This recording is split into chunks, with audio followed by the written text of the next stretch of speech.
शुरू में ही ये दोहरा देना उचित समझ रहा हूं कि ये जो दो मंत्र हैं ये हमारे पिछले काफी दिनों से चल रहे हैं और ये जो पंचांग गणित है उसके संदर्भ में जो वैदिक मार्गदर्शन के रूप में हमारे लिए बहुत आवश्यक है। इनको समझना शुरू में जब मैंने शुरू किए थे तो इनके अर्थ इत्यादि स्पष्ट किए थे। 12 महीने और 12 राशियां और 360 अंश और ये जो सभी मासों को ऋतुओं से जोड़ करके और तब संवत्सर को देखना, ये जो आवश्यकताएं हैं ये इन मंत्रों में स्पष्ट की गई हैं। आज हमारा बहुत ही आवश्यक और गंभीर गणना विषय है। इस विषय को आगे की बहुत सारी समझें, बहुत सारी समझ, बहुत सारे गणनाएं हैं जिन के लिए एक जो गणितीय समझ है उसका एक विकसित रूप यहां से शुरू होता है।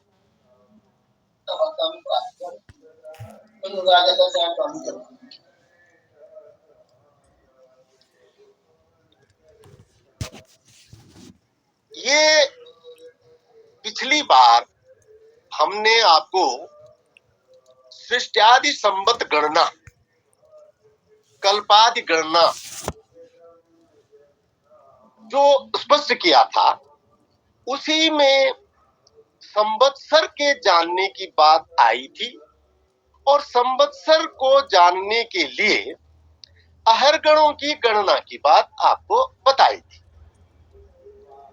मैं एक बात जो पिछली बार थोड़ा स्पष्ट होने से रह गई वो ये है कि ज्योतिष ग्रंथों में भी और हमारे जो पंचांगकार हैं वो कल्पादि गणना को कल्पादि के हिसाब से लिखते हैं, शब्द से लिखते हैं और जो ग्रहादि गति में आने तक का जो समय लगा है उस समय को घटा करके जो समय आया है उसको सृष्ट्यादि करके लिखते हैं।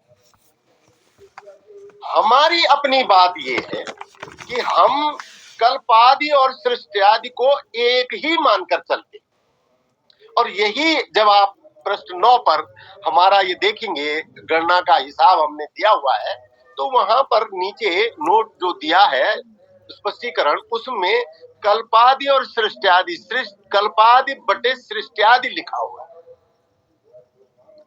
यानी हमारे लिए कल्पादि और सृष्ट्यादि एक ही हैं, अलग अलग नहीं है। वो ठीक है कि कल्पादि से जो समय लिया है 1,70,64,000 वर्षों का विधिना ने ग्रह इत्यादि बनाने में वो समय है, सूर्य सिद्धांत के अनुसार है। लेकिन हमारा कहना ये है कि कल्प जब शुरू हो गया तो सृष्टि का जो भी शुरुआत है ये जो 1,70,64,00,000 वर्ष का समय लगा है तो ये भी तो वहीं से लगा, ये भी उसी का अंश है, उसी काल समस्त काल गणना का अंश है। इसलिए हम सृष्टि आदि और कल्पादि को एक ही मान करके चलते हैं। ये बात पिछली बात का थोड़ा परिमार्जन। अब आज हम जो अहरगण गणना है, अहरगण के बारे में हमने आपको साधारण अर्थ अहरगणना का ये है कि सृष्टि आदि से या जब से ग्रहों की गणना का हिसाब शुरू हुआ है क्योंकि कल्पादि से तो ग्रहों की गणना शुरू नहीं हुई है ना। तो 1 अरब 70 करोड़ 64 लाख 64 हजार वर्ष जब बीत गए, वहां से ये गणना शुरू हुई और वहां से ग्रह संचलन शुरू हुआ है। तो उन ग्रह संचलनों को ध्यान में रखते हुए कितने दिन निकल चुके हैं, अहर अह गणना, अहों की गणना, दिनों की गणना, कितने दिन निकल चुके हैं, ये जानने की जो शास्त्रीय विधि है उसका नाम है अहर गणना विधि। और आपको ये भी हम यहाँ पर अवगत करा दे कि विद्वानों ने अहर गणना गणित करने की करीब 3-4 विधियां दी हैं, और जो अन्य विधियां हैं उनमें कुछ सरलीकृत भावना का समावेश है। लेकिन जो हम आज आपके सामने गणित रख रहे हैं उसको ठीक ठीक समझना और उसके अनुसार ही समझना बहुत आवश्यक है। विषय चूंकि आप सब लोग बहुत अच्छी समझ के विकसित अभिरुचि के लोग हो, मुझे पूर्ण विश्वास है कि आपके लिए विषय कठिन नहीं है। बस थोड़ा सा एक अपरिचय है, क्योंकि आपने ये भाषा, ये शब्द बहुत समय से सुने हुए नहीं है, तो आपको थोड़ी ये कठिनाई हो सकती है। लेकिन आज मैं आपको विश्वास दिलाता हूं कि आप ठीक से ये सब चीज समझ जाएंगे और इस सारी भाषा से परिचित हो जाएंगे। हमारी जो अहरगण गणना है इसके 8 कदम हैं, 8 स्टेप हैं, और इन 8 स्टेपों में जो है सबसे पहला है कल्पादि से संवत्सर गणना। और ये जो कल्पादि से संवत्सर गणना है ये हम आपको स्पष्ट कर चुके हैं। 1 अरब 97 करोड़ 49 लाख 49,125 वर्ष अब तक बीत चुके हैं, ये संवत्सर गणना है। और ये कैसे गणना हुई है ये सब हम आपको समझा चुके हैं। आशा है आपको समझ भी आई होगी, और अगर आप पुनर्अभ्यास करेंगे तो जो कुछ नहीं भी आया हुआ होगा वो सब भी समझ में आ जाएगा। तो पहला कदम है कल्पादि संवत्सर की गणना करना, और वो ये है। और हमारे जो संकल्प वाचन होता है उस संकल्प वाचन में इसी गणना को हम लेते हैं। ठीक, दूसरा जो स्टेप है वो है ग्रहों के बन जाने और गति में आने। अब संचलन जब शुरू हुआ तो उसमें कितना समय लगा, और आप जानते हैं कि वो सूर्य सिद्धांत का पहले अध्याय का 24वां श्लोक हमने पिछली बार आपको बड़े अच्छे से स्पष्ट किया है। ग्रहस्य दैव दैत्यादि सृजतो अस्य चराचरम देवाद्रि सृतो अस्य चराचरम कृताद्रि देवा वेदा दिव्याब्दा वेदना सतसोघना। विधि ने वो कैसे कैसे उसका हिसाब पूरा किया वो सब सारी बात दोबारा से नहीं दोहरा रहे हैं, सिर्फ याद दिला रहे हैं कि सूर्य सिद्धांत के प्रथम अध्याय का 24वां श्लोक इस बारे में स्पष्ट है। और उसका निष्कर्ष है कि विधिना को 1 अरब 70 करोड़ 64 लाख 1 अरब 70 करोड़ 64 लाख 64 हजार वर्ष का समय लगा था। ये उसका निष्कर्ष पिछली बार गणित कर पूर्वक स्पष्ट किया। अब जो तीसरा कदम है वो है कि ये जो वर्ष हमें मिले हैं इन वर्षों का जो इनके जो है हम सौर मासों के रूप में इसको परिवर्तित करते हैं।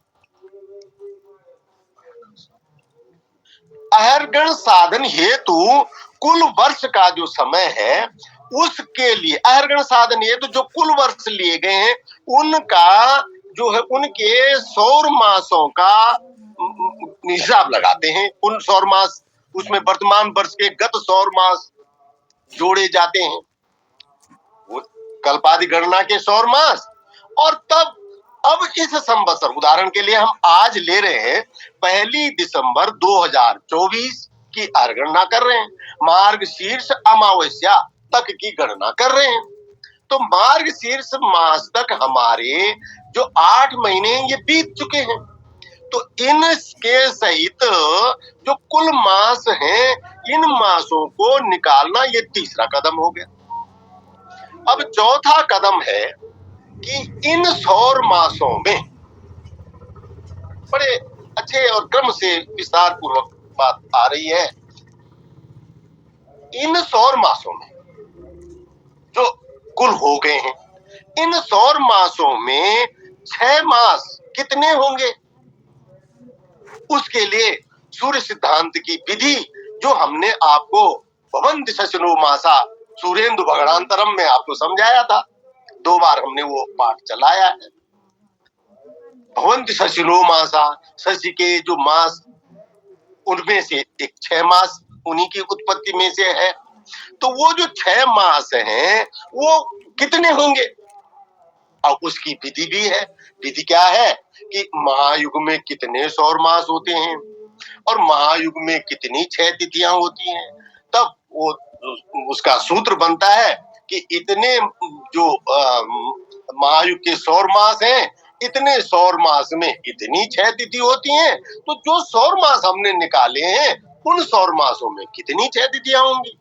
बड़ी स्पष्ट बात है। इस तरह से हमारे 6 मासों का निकालना संभव हो पाता है, हम निकाल लेते हैं इतने 6 मास में।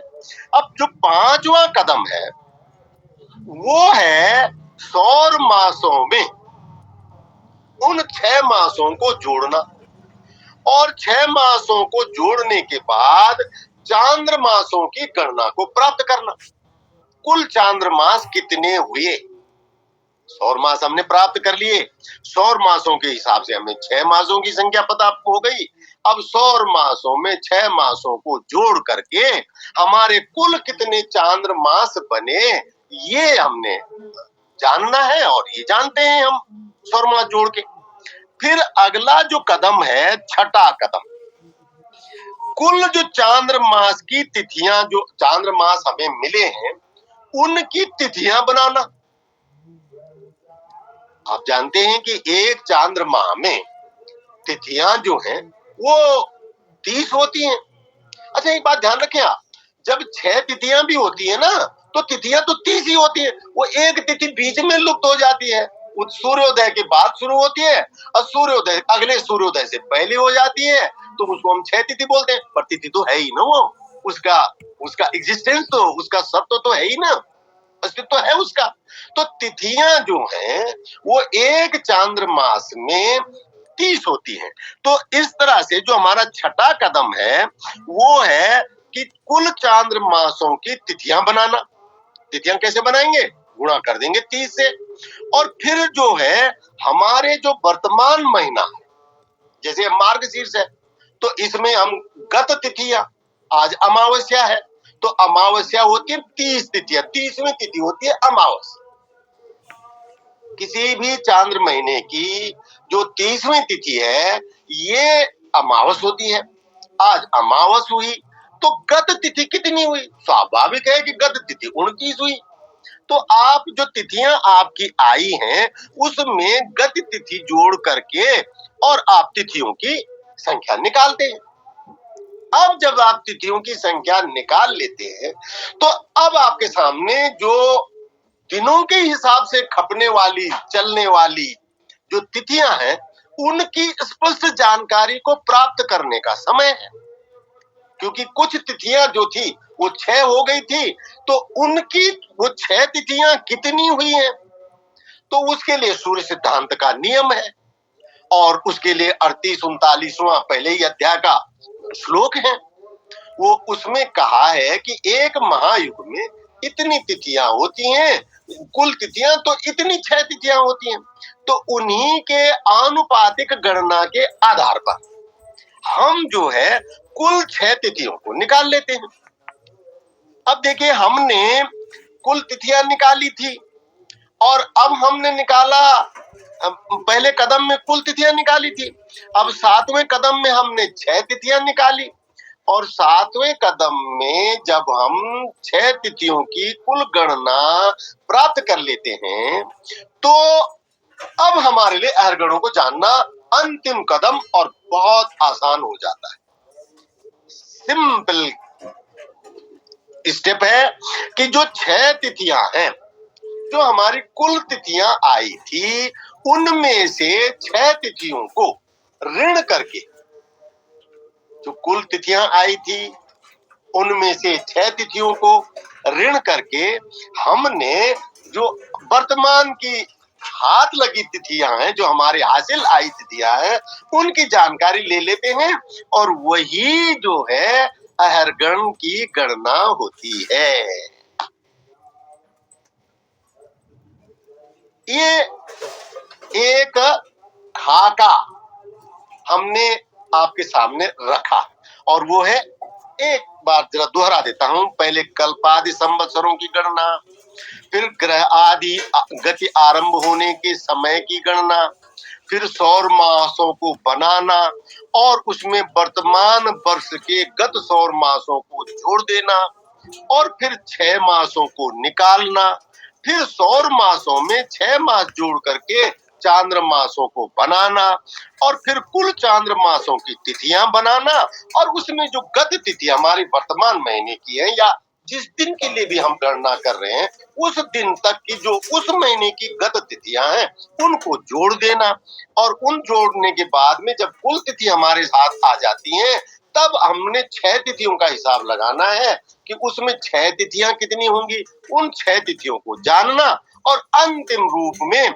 कुल तिथियों में से उन 6 तिथियों को घटा करके जो हमारे पास अवधि आती है, ये अहरगण के दिनों की अवधि होती है। बहुत स्पष्ट बात हो गई। और ये चीज जब आप बाद में, जो अभिरुचि वाले लोग हैं, वो फिर वीडियो देख करके बार बार स्पष्ट हो सकते हैं। और मैं तो आप लोगों से ये निवेदन करूंगा कि आप बाकायदा अपना कॉपी पेन लेकर के और इस गणना का अभ्यास करें। आइए अब हम आते हैं गणना पर।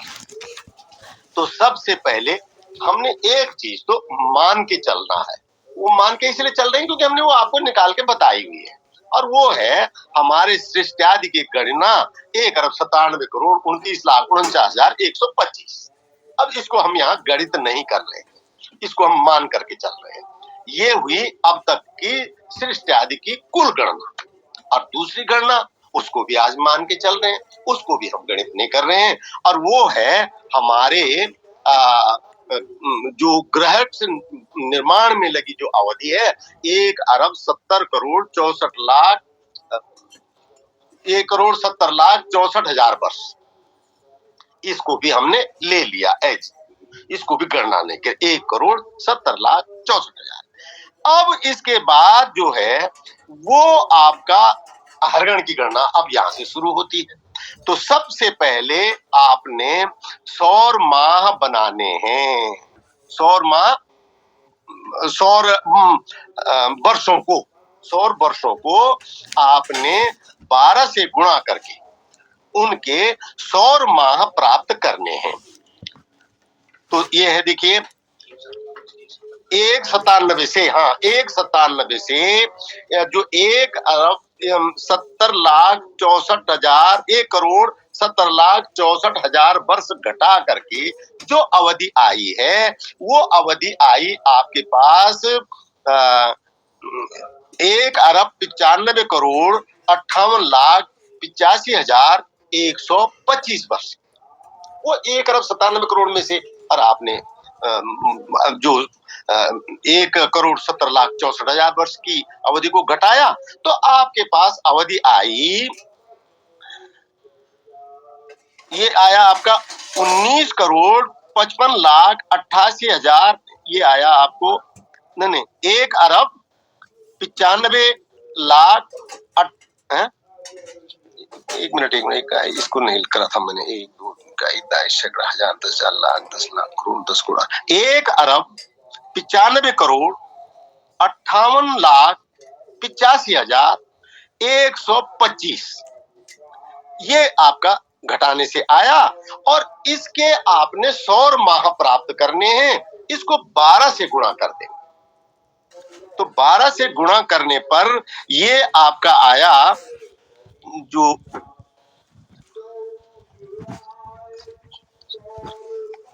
23 अरब 47 करोड़ 6,21,500 महीने, ये आपके सौर मास हो गए। आपके एक वर्ष में 12 महीने, 12 को गुणा करा तो ये आपकी गणना आ गई। 23 अरब 47 करोड़ 6 लाख और 21,500 जो है ये आपके महीने हो गए। अच्छा, अब आपको जो इन महीनों में अपने गत महीने जोड़ने हैं, क्योंकि आपको तो आज की गणना देनी है ना, हर गण तो हम आज का दे रहे हैं। तो हमने जो 125 लिया है ये तो गत वर्ष लिया है, जो हमारा वर्ष पूरा खत्म हो गया फाल्गुन अमावस्या के दिन, वहां तक का लिया हमने। अब वहां से अब जो है वो कितने और मास हुए हैं, वो हुए आपके 8 महीने। तो ये 8 महीने उपरोक्त जो महीने आए हैं उनमें आप जोड़ देंगे। जो ऊपर गणित में हमने महीने कुल निकाले थे उनमें अब आपके ये महीने जुड़ गए, 8 महीने जुड़ गए।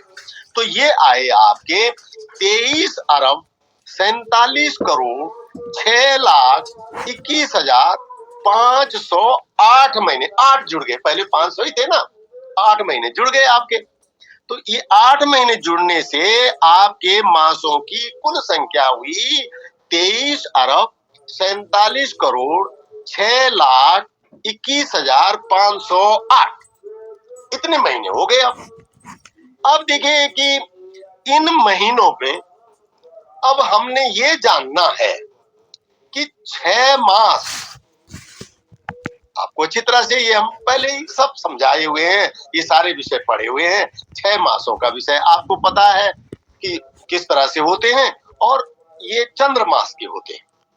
तो वो जो 6 मास हैं, इन सौर महीनों में कितने हुए होंगे, तो वो हमने हिसाब लगाना है। और उस हिसाब को लगाने के लिए जो सूर्य सिद्धांत ने वही आनुपातिक विधि दी हुई है कि जो एक महायुग में जो सौर मास होते हैं वो होते हैं 5,18,40,000 वर्ष, 40,000 मास। और इन मासों में जो 6 मास होते हैं वो होते हैं 15,93,336। तो इनके हिसाब से यानी 5 रुपए में 25 आम मिले तो 1 रुपए में कितने मिले, तो इतने में फिर हमारे पास जो पैसे हैं उसमें कितने आएंगे, ये हिसाब है। सीधा सीधा त्रैराशिक हिसाब है, लंबी चौड़ी वो नहीं है। बस आपको एक कैलकुलेटर की जरूरत है और गणना करने की जरूरत है। अगर आप वैसे ही गणना कर सकते हैं तो वैसे भी कर सकते हैं आप, ज्यादा आपकी बुद्धि में बैठेगा वो। तो ये जो गणना है 23 अरब 47 करोड़ 6,21,508, इनको गुणा करना है एक महायुग के 6 मासों से। एक महायुग के 6 मासों से। और ये चीज आपको पहले से पता है कि एक महायुग में 15,93,336 6 मास होते हैं। और वो कितने मासों के हिसाब से होते हैं, वो होते हैं 5,18,40,000 मासों के हिसाब से। तो ये गुणा करा आपने, ये दिखा दी है, ऊपर गणित करके दिखाई है, और ये आया आपका 72 करोड़ 13 लाख नहीं, हाँ 72 करोड़ 13 लाख 84,764, ये आपके पास गणित आई। ये कौन सी गणित है? ये इष्टकाल तक। देखिए ज्योतिष में एक शब्द इष्टकाल है, और ये साधारण कुंडली बनाने से लेकर के और ऐसी बड़ी बड़ी गणनाओं में भी उपयोग होता है। इष्टकाल कोई बहुत बड़ा जबरदस्त अर्थ नहीं है इसका, सीधा सा इष्टकाल माने जो काल हमको चाहिए, जो हमने चाहा हुआ है। इष्ट माने चाहा हुआ, उस काल तक। तो हमारे इष्टकाल तक, अब हमारा इष्टकाल क्या है? हमारे इष्टकाल है इस संवत की मार्गशीर्ष महीने की अमावस्या, ये हमारा इष्टकाल हो गया। तो मान लीजिए किसी एक खास काल पर आपको ग्रहों की स्थितियों का आकलन करना है 10 दिसंबर के 8:35 के लिए, तो वो 8:35 पर 10 दिसंबर से सूर्योदय से जो 8:35 तक का कुल समय अंतराल होगा वो इष्टकाल हो जाएगा, वहां वो इष्टकाल हो जाएगा। यहाँ ये इष्टकाल है, यहाँ इष्टकाल है हमारे पास आज की मार्गशीर्ष की अमावस्या का समय। तो इस इष्टकाल में हमको 6 मासों की संख्या जाननी है। किस इष्टकाल में? वो फिर से जो अभी पूरे 72 करोड़ 13 लाख 84,764 की जो गणना आई है 6 मासों की, इसमें 6 मासों की संख्या आई है। अब क्या होगा कि चांद्र मासों की संख्या और जो है, अब चांद्र मासों की संख्या जाननी है हमने। कुल चांद्र मास जो हमारे पास हासिल हुए वो कितने हुए, तो उसके लिए है कि गत सौर मास और प्लस 6 मास। अभी तभी तो हमें 6 मासों की संख्या निकली, और इन 6 मासों की संख्या को हम सौर मासों में जोड़ देंगे तो हमारी जो है वो संख्या आ जाएगी। अब चांद्र मासों की संख्या आ जाएगी हमारे पास। चांद्र मासों की संख्या और गत सौर मास प्लस 6 मास, तो गत सौर मास प्लस 6 मास को अप्लाई करेंगे, यहाँ लागू करेंगे, तो देखिए ये आया 23 अरब 47 करोड़ 6 लाख 21,508 सौर मास हमारे पहले से करके रखे हुए हैं, और प्लस इसमें हमको मिले 6 मास, और ये 6 मास मिले हमको 72 करोड़ 13 लाख 84,764। इन दोनों संख्याओं को जोड़ दिया, इन दोनों संख्याओं को जोड़ दिया तो हमारे पास उपस्थित हो जाएगी कुल चांद्र मासों की संख्या। हमारा उद्देश्य है कुल चांद्र मासों को जानना, वो कुल चांद्र मास हो जाएंगे। अब देखिए ये चांद्र मास कितने हुए? 24 अरब 19 करोड़ 20 लाख 6,272, ये आपके पास कुल चांद्र मास हुए। ठीक है, संख्या ये गणित से गणितीय तौर पर आपको स्क्रीन पे आ रहा है। ये हुए आपके 24 अरब 19 करोड़ 20 लाख 6,272 वर्ष के कुल चंद्रमास हुए। अब एक बहुत आवश्यक उपलब्धि आपके पास आ गई। अब आगे के लिए बस जोड़ तोड़ का हिसाब है, मुख्य बात यहां तक। अब निकालेंगे चांद्र मासों से तिथियों की संख्या। जैसे सौर वर्षों से सौर मासों की गणना की थी, सौर वर्षों को हमने 12 से गुणा कर दिया, सीधी सी बात हमको सौर मासों की गणित पता हो गई। वैसे ही अब हमको चांद्र मासों की गणित पता हो गई है। अब चांद्र मासों से अब हमको तिथियां जानना है, तो चांद्र मासों से तिथियां जो है, एक मास में चांद्र मास में 30 तिथियां होती है, लेकिन जो 30 तिथियां होती हैं इसमें क्या होता है कि इसमें वो तिथि भी शामिल होती है जो 6 तिथियां होती हैं।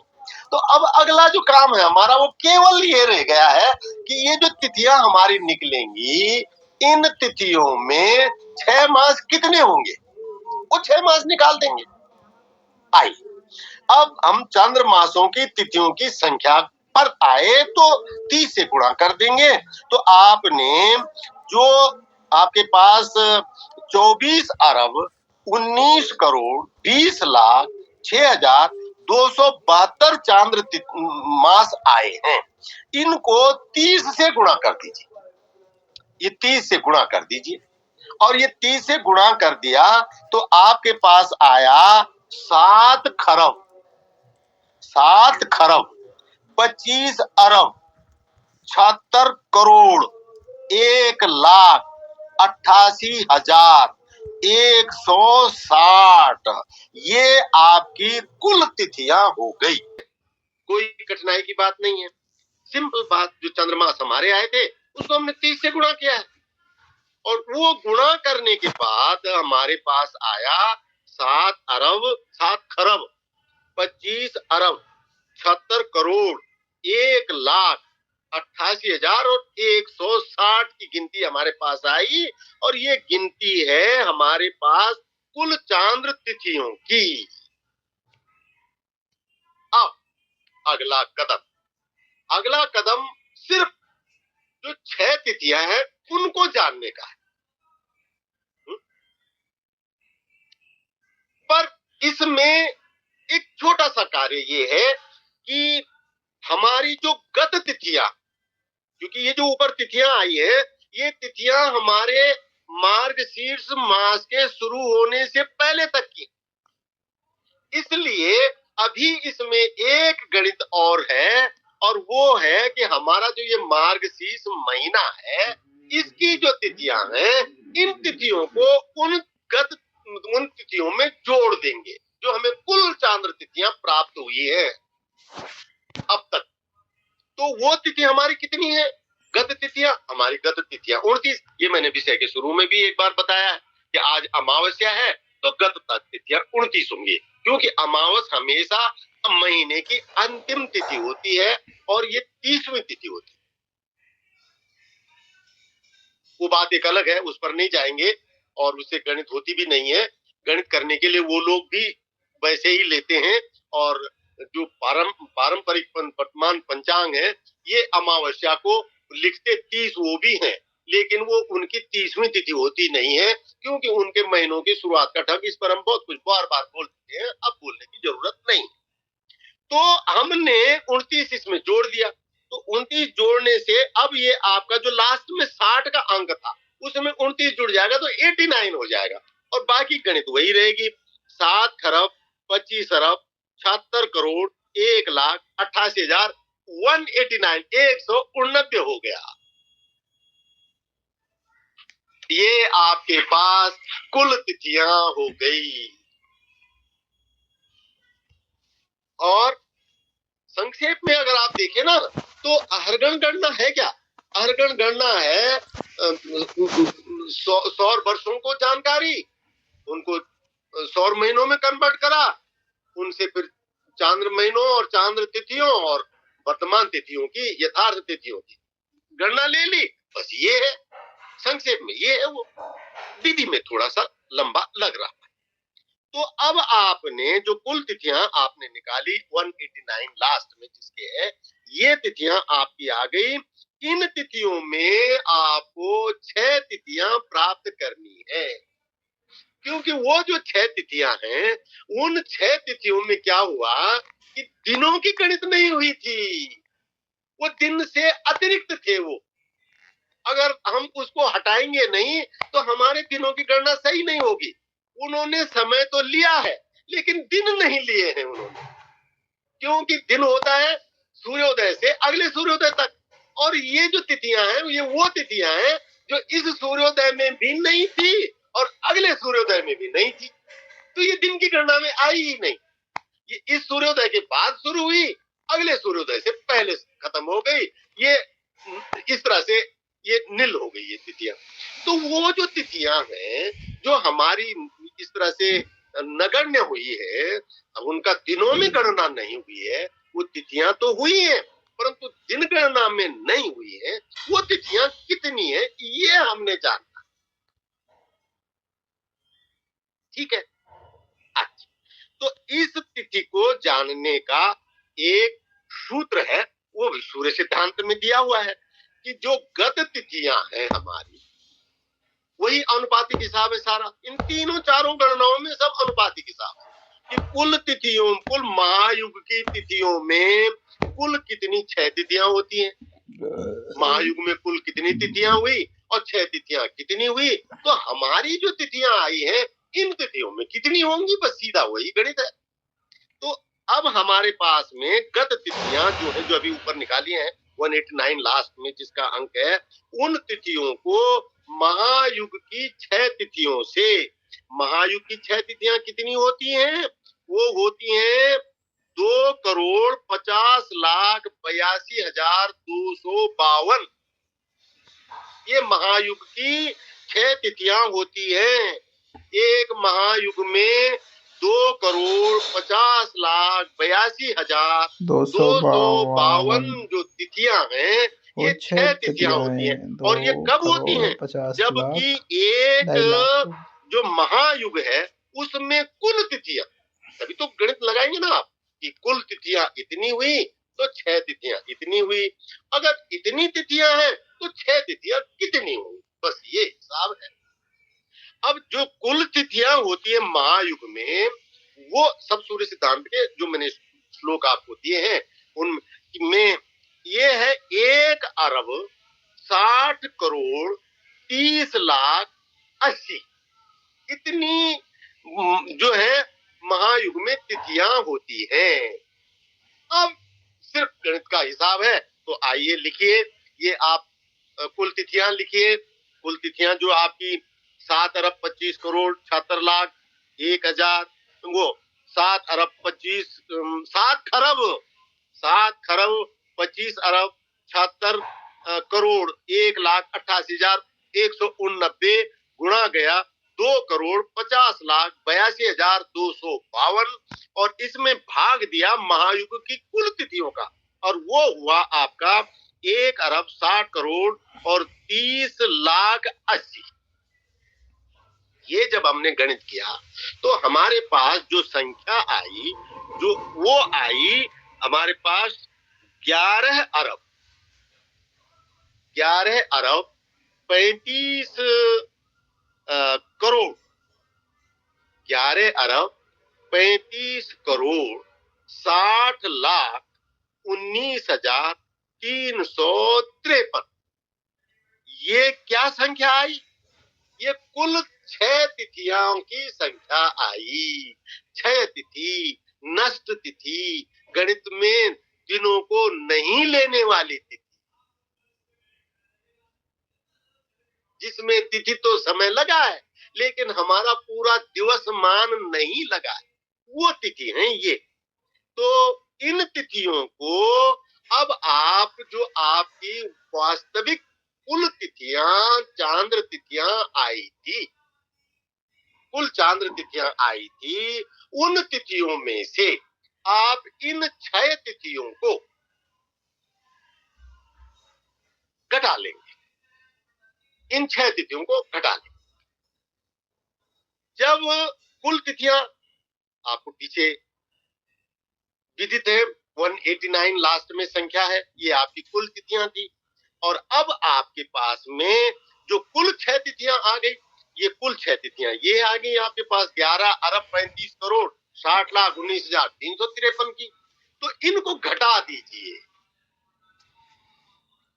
जब इनको घटाएंगे तो हमारे पास हमारी आज की कुल उन तिथियों का मान आ जाएगा जिनके साथ पूरे पूरे दिनों की गणना हो रही है। 6 तिथि घटाने के बाद वो पूरे पूरे दिनों की गणना वाली तिथियां आ गई।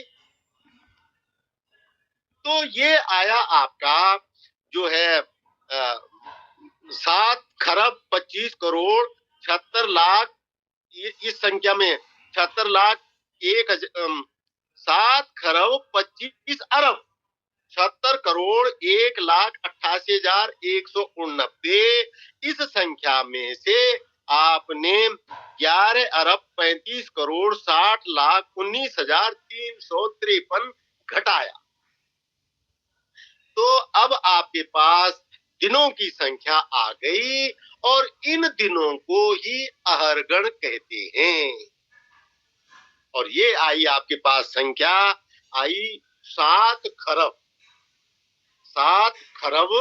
14 अरब 40 करोड़ 41 लाख 68,000 और 836। ये जो आपके पास संख्या आई, ये आज के लेसन का, आज के शिक्षण कार्यक्रम का सार है, परिणाम है। ये हमारा उद्देश्य था कि आज मार्गशीर्ष अमावस्या तक कितने दिन हो चुके हैं, ग्रह संचलन से के कितने दिन हो चुके हैं, वो ये तिथि आई और इसमें 2 बातें थोड़ा परीक्षण की है, उनको भी थोड़ा सुन लिया जाए तो अच्छी बात कि ये जो अहरगण आपके पास आया है, इसमें अगर आप 7 का भाग देंगे तो आप आज का वार क्या है, आज का वार क्या है, वो आ जाना चाहिए। तो देखिए, आपने 7, 14, 40, 41, 68, 836, इसमें 7 का भाग दिया तो ये आया आपका पूरे बार गया कितना, 1 अरब 1 खरब 2 अरब 5 करोड़ 70 लाख 38,405 बार, तो विभक्त हो गया। ये सिंपल कैलकुलेटर में डालेंगे आप, 7 का भाग देंगे तो ये संख्या अपने आप दे देगा आपको। और बाकी बचा 1, तो जो बाकी बचा हुआ होता है उसकी रविवार से गणना करनी होती है। रविवार, तो जब रविवार आ गया, तो जब रविवार इसमें आ गया तो वो दिन होना चाहिए आज, और आज क्या दिन है, आज रविवार है। तो ये आपकी वो पुष्ट हो गई, गणित की पुष्टिकरण हो गया कि आज रविवार है, तो ये आपका जो है गणित सही हो गई। लेकिन एक और बात है जो बहुत अच्छी है और जिस पर आपको बड़ी खुशी होगी जान करके, और जब आप अभ्यास करेंगे और जब ये चीजें आपकी गणित में निकलेंगी तो आपको ये लगेगा कि हाँ, अब मैं ज्योतिष सीखने लग गया हूँ, मेरी चीज भी सही आ रही है और ठीक है, आचार्य जी ने जैसा बताया वो बिल्कुल मैं समझ गया हूँ। और देखिए ना, जब किसी भी विषय में जो कदम है उनको हम सही पकड़ते हैं और हमें पता भी लगता रहता है कि हाँ, मैं यहाँ सही चला हूँ, तो बड़ी खुशी अपने को मिलती है, बहुत अच्छा लगता है। आप करके देखिए। तो देखिए, आज जो है पर हम जो ग्रह स्थितियां निकालने का है, उस विषय को नहीं सिर्फ परीक्षण के लिए हम आपको परिणाम से लेकर के चल रहे हैं कि आज जो है सूर्य की स्थिति इस गणना पर आप लोग इच्छुक होंगे तो अगले दिन हम आपको ये भी इसको कर देंगे। लेकिन आज मैं इस गणना को नहीं करूंगा क्योंकि बहुत जंजाल हो जाएगा, आप लोगों को पकड़ने में भी थोड़ा सा वो हो जाएगा। बस सिर्फ एक प्रामाणिकता के लिए एक बात रख रहा हूँ कि आज का सूर्य इस गणना से जो आया 254 अंश 9 कला और 37 विकला आया। 254, 8 का भाग दिया, 8 दिए 24, 240। और देखिए आप, नौवां महीना चल रहा है और ये मार्गशीर्ष चल रहा है 9वां महीना, ये सही बता रहा है गणित। तो 254, 9 कला और 37 विकला। और चंद्रमा के अंश आए 245, 434।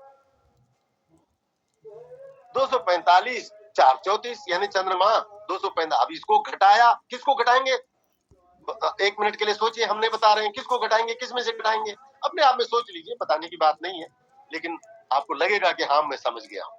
किसको घटाएंगे, किस में से घटाएंगे, क्योंकि चंद्रमा और सूर्य का अंतर होता है तिथियां, तो चंद्रमा में से सूर्य घटाएंगे। यही तो आपको समझाया है ना तिथियों को निकालने के लिए, तिथि बराबर चंद्रमा माइनस सूर्य।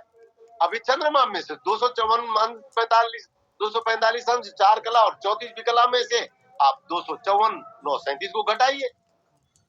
अब 254 में से 245 में से 254 नहीं जाता, तो आप एक 360 का वृत्त उसमें जोड़ेंगे तो ये संख्या आ जाएगी आपकी 605, 4, 34। 605 डिग्री हो जाएंगे आपकी। 360 जोड़ लिया आपने घटाने की सुविधा के लिए। 605 अंश 4 कला और 34 भी कला हो गई। अब यहाँ पर आप अब 254 को घटा दीजिए, अब सूर्य को घटा लीजिए, इसमें से 254 4 37 को घटा लीजिए, 254 और 4 37 9 37 4 37 ने 9 37 को घटा लिया। अब घटाया तो आया हमारे पास 350 54 57 350 54 57।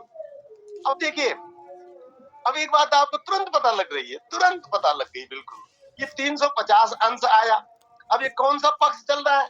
अपने आप से प्रश्न, मैंने जो प्रश्न किया अपने आप से पूछिए, और आपको उत्तर आ रहा है तो बहुत अच्छी बात है कि 350 अंश आए तो पक्ष कौन सा चल रहा है? आपको अच्छी तरह से पता है कि 180 अंश तक होता है शुक्ल पक्ष, और 180 से 360 तक होता है कृष्ण पक्ष, और ये 350 है तो ये कृष्ण पक्ष आ गया। अब 350 अंश है तो 360 अंश होने के लिए केवल 10 अंश बाकी है, 10 भी नहीं है बल्कि ये 9 अंश कुछ कला बाकी। अर्थात ये जब चतुर्दशी समाप्त हुई थी और जब हमने ये लिया तो उस समय हमारी गणित बता रही थी कि अमावस्या 3 अंश की बीत चुकी थी, 9 अंश बाकी है अमावस्या में। आज मार्गशीर्ष महीने की अमावस्या है, ठीक है, आज मार्गशीर्ष महीने की अमावस्या है, ये आपके अहरगण साधना ने सिद्ध कर दिया। तो अंत में आज आपका समय इस थोड़ा गणित का विषय था और मैंने इधर उधर की बातों में बिल्कुल नहीं जाना था, जाते भी नहीं है, जो आवश्यक होता है उस पे जाते हैं। लेकिन हम आज आपको एक बात सबसे अंत में, क्योंकि अब हम विषय पूरा कर रहे हैं, हमने जो आपको 8 कदम बताए हैं, इन 8 कदमों को आप एक एक करके अपने पास लिख लीजिए और इनके अनुसार गणित करिए, अभ्यास करिए और जानिए कि आपका आज का अहरगण क्या है और आज का आपका जो वारों की सिद्धि है। और बार की सिद्धि में कभी कभी एक बार का फर्क पड़ जाता है, लेकिन एक से ज्यादा फर्क नहीं पड़ता, कभी नहीं, ध्यान रखें। ऐसा नहीं है कि आपके आज इतवार है और आपकी गणित में शनिवार आ रहा है, क्या नाम, मंगलवार आ रहा है, बुधवार आ रहा है, ऐसा नहीं होता, बिल्कुल भी नहीं होता है। अगर ऐसा होता है तो आपकी गणित में चलती रह गई है, आपको फिर करना चाहिए। जो अभ्यास है ना, विद्या अभ्यासेन सिद्ध्यति, ये सूत्र है, विद्या जो है अभ्यास करने से सिद्ध होती है। तो अंत में आप लोगों से उम्मीद करता हूँ कि जो कुछ मैं कह पाया हूँ और जिस ढंग से भी कह पाया हूँ, उम्मीद करता हूँ कि आपको ये विषय ठीक से समझ में आ गया होगा। कुछ थोड़ी बहुत जरूरत पड़ेगी तो अगली बार थोड़ा एक रिवीजन का कुछ अगले पाठ में करेंगे, और अगले पाठ में आपका होगा संवत्सर की गणना। याद रहिए, अगले पाठ में हम आपको संवत्सर गणना का विषय करेंगे, वो भी गणितीय है, लेकिन उसमें पहली गणना, आधार गणना अहरगण की है, वो अहरगण की गणना आपने सीख ली है। आप सबका बहुत बहुत धन्यवाद। ओम।